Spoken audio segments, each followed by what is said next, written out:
Greetings everybody, and today we'll be talking about polynomial division. One of the fundamental concepts in polynomial division is that of the degree of the polynomial. The degree is really nothing more than the highest power on any of the variables. We actually use the degree to measure the size of the polynomial. So if we need to compare which of two polynomials is going to be bigger, the thing that we're going to look at is the highest power, or the degree of the polynomial. Not the number of terms that are there, not how large the coefficients are, but the highest power that shows up on the variables. So suppose we had a polynomial negative 16x plus 4x squared plus 2x cubed minus 15. If we wanted to talk about the degree of that polynomial, then we're really just looking at what the highest power is going to show up. So it doesn't really matter what order the terms are written in, the highest power will always be the highest power. And so in this case, our highest power is going to be 3. And so we would say that this is a third degree polynomial. At the heart of this is something called the division algorithm for natural numbers. The division algorithm states that for any natural numbers m and n, that there exist unique non-negative integers q and r such that m can be written as q times n plus r, and the thing is, we have to have that r is going to be strictly less than n and greater than or equal to 0. So this is our idea that if we have our number line, and we're starting over here at 0, and we've got m out here somewhere, then we're going to take steps of size n, and we're going to see how many steps of size n we can get. So we're out here at 2n, next step we're out here at 3n, and we just keep going until we get as close as we can to m without going over. So that if we took one more step, we would be past that. And then our remainder is going to be the distance that we have between m and however close that we can get without going over. Well, for polynomials, we have exactly the same kind of thing. We have the division algorithm for polynomials. Well, this algorithm states that if we have two polynomials, m and the variable, say, is x, and another polynomial, n of x, then there exist unique polynomials, q of x and r of x, such that we can write exactly the same way. M of x is equal to q of x times n of x plus r of x, now with the punchline being that the degree of the remainder has to be smaller than the degree of the polynomial you're dividing by, or the degree of the divisor. And just like for natural numbers, we say that q is going to be the quotient, m is the dividend, and r is going to be the remainder. Now let's take a look and see exactly how this is going to work. So suppose we wanted to divide 3x cubed minus 17x squared plus 15x minus 25 by x minus 5. So we do something that tends to look exactly like long division. Now, it helps if we write all of our polynomials in descending power order. So from the largest power down to the smallest power. It just helps us to keep track of things and make sure that our terms aren't getting messed up. So what we first want to do is to compare largest powers. So our first question is going to be, what can we multiply x by? So x coming from our highest power on our divisor, what can we multiply x by in order to get our highest power of our dividend? And our current highest power of our dividend is 3x cubed. Well, the thing that we can multiply by, we need a 3, and we need 2 more x's to get from x to x cubed, so we need a 3x squared. So just like with regular long division, we will put the 3x squared above our 3x cubed. So now what we do is we take our 3x squared times x and our 3x squared times the negative 5. So that's going to give us 3x cubed. 3x squared times negative 5 gives us negative 15x squared. Now, just like with regular long division, we're going to subtract. We're going to subtract the entire polynomial that we just multiplied. Well, what this amounts to is that negative is going to distribute across that polynomial, so we end up just changing signs in the polynomial that we just made. We distribute that negative, and so we end up with a negative 3x cubed, and we end up with a positive 15x. Now, subtracting the polynomials, we have 3x cubed minus 3x cubed, so those terms cancel out. Minus 17x squared plus 15x squared gives us a negative 2x squared. And just like with long division, our other terms come down. So that now our new dividend looks like negative 2x squared plus 15x minus 25. So we can ask ourselves, are we done? And the answer is no, not yet, because in looking at the degrees of what we have the degree of our divisor is going to be degree 1, whereas the degree on our dividend right now is degree 2. So our dividend is larger than our divisor, and so we have to keep going at that point. So we can also say that what times x is going to give us a negative 2x squared? Well, it is possible for us to come up with something that's a polynomial that does that job, and in particular, that's just going to be a negative 2x. And so our next term, it looks like a negative 2x. So now we're going to take our negative 2x times our x, and our negative 2x times our negative 5. And so that's going to give us a negative 2x squared, and it's going to give us a plus 10x.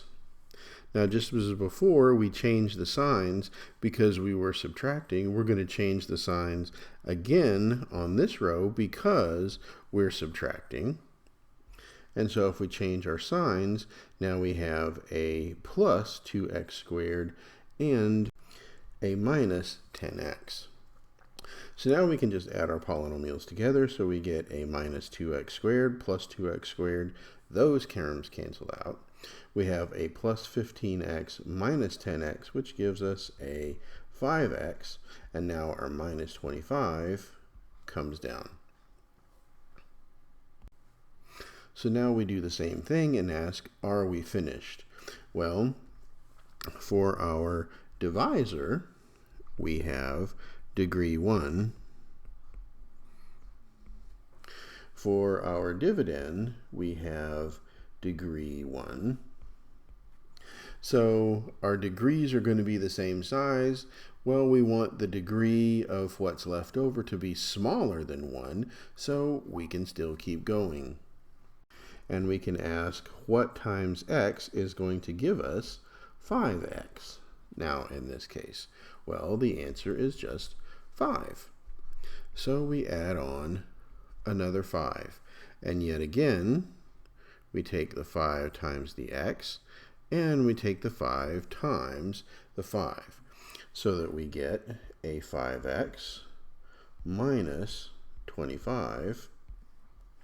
And so yet again, we're subtracting polynomials, so we change the signs, and so that becomes a minus 5x and a plus 25.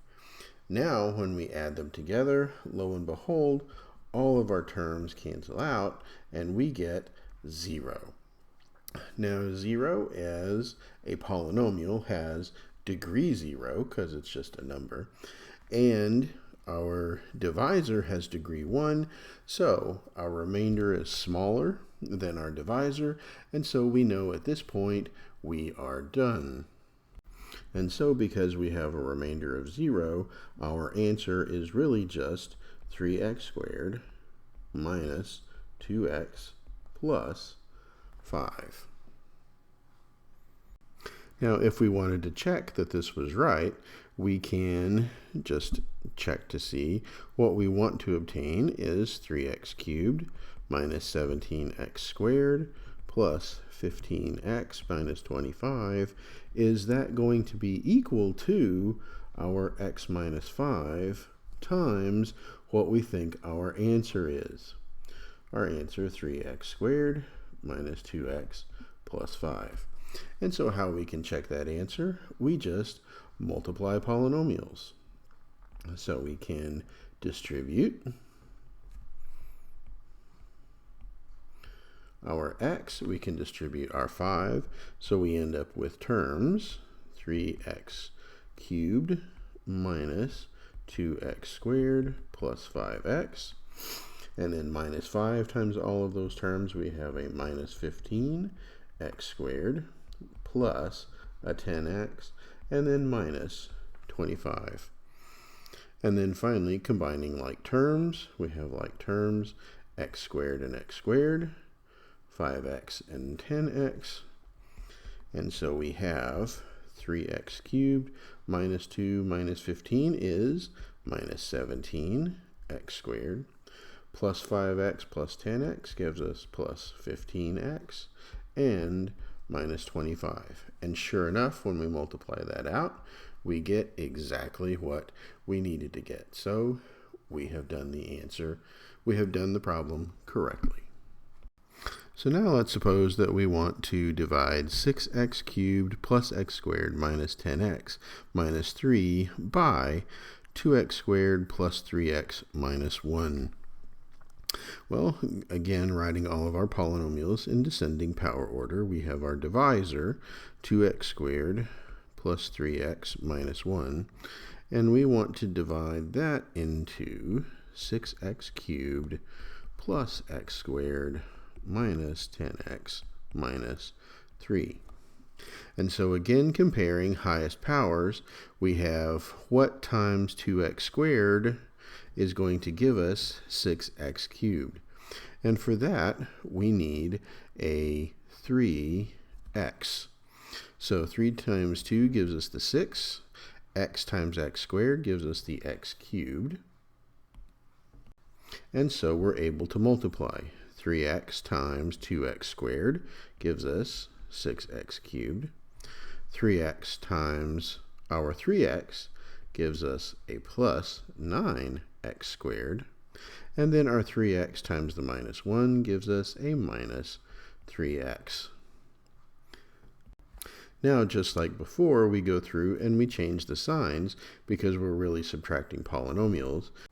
So now, because we are subtracting polynomials, we go through and change all the signs. So our plus 6x cubed becomes a minus 6x cubed. Our plus 9x squared ends up becoming a minus 9x squared. And our minus 3x becomes a plus 3x.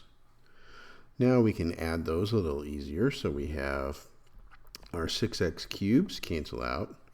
Plus 1x squared minus 9x squared gives us a minus 8x squared. Minus 10x plus 3x gives us a minus 7x. And our minus 3 comes down. Now we just continue the process again because we have degree 2 in our divisor, degree 2 in our remainder, so the remainder is not smaller. We can keep going. And so we then ask ourselves, what times our negative 2x squared is going to give us a minus 8x squared. And so the answer to that is 2 times a negative 4 gives us a negative 8. And then our powers on the x's are the same, so we don't need any other x's. So now, just like before, we're going to do a negative 4 times our 2x squared. So that gives us a minus 8x squared. We give us a negative 4 times our 3x, which gives us a minus 12x. And a minus 4 times minus 1 gives us a plus 4. Now, just like before, we are subtracting the second polynomial, so we need to changing all the signs. So we have a plus 8x squared, a plus 12x, and we have a minus 4. So now, putting these polynomials together, we have minus 8 plus 8, those cancel out. Minus 7x plus 12x, those give us a plus 5x. And minus 3 minus 4 gives us a minus 7. Now, once again, looking at the remainders, we see that we're dividing by a degree 2, and our remainder is degree 1, so our remainder is smaller than our divisor. So at this point, we know we are done here, because our remainder is smaller than the polynomial we're dividing by. And so for our answer, we have 3x minus 4 plus, now what our remainder is 5x minus 7, and that is divided by our 2x squared plus 3x minus 1. So when we kind of write it in this form, we have our whole polynomial part, that is our quotient, and then we have our remainder as the numerator and the divisor as the denominator. So that once again, if we wanted to check this and make sure that it was correct, we're going to take our divisor, our 2x squared plus 3x minus 1. We're going to multiply by our quotient, 3x minus 4, and we're going to add on our remainder, 5x minus 7. So that the form we're always going to check is the divisor times the quotient plus our remainder. And hopefully, if we did it right, then we get the dividend. So now let's take a look and see if that actually happens. So that distributing our polynomial, we get 2x squared times our 3x. So 2x squared times 3x, 2x squared times a minus 4 gives us a minus 6x cubed. 2x times a minus 4 gives us a minus 8x squared. Then we're going to do 3x times 3x, 3x times a negative 4. So we get a plus 9x squared minus a 12x. And then finally, we're doing 1 times 3x and 1 times negative 4, negative 1 times negative 4. So we get a minus 3x and a plus 4. And then we're adding on our 5x minus 7 at the end. So now, combining like terms, we can combine our x's, and we can combine our x squareds, and we can combine our constants, so that we end up with 6x cubed minus 8 plus 9 gives us a plus 1x squared, Minus 12 minus 3 gives us minus 15 plus 5. So minus 15 plus 5 gives us a minus 10x. And plus 4 minus 7 gives us a minus 3. And sure enough, we have our dividend 6x cubed minus x plus x squared minus 10x minus 3. And we have done our division correctly. I hope you guys have enjoyed this brief excursion into dividing polynomials, and I will see you again next time. Take care.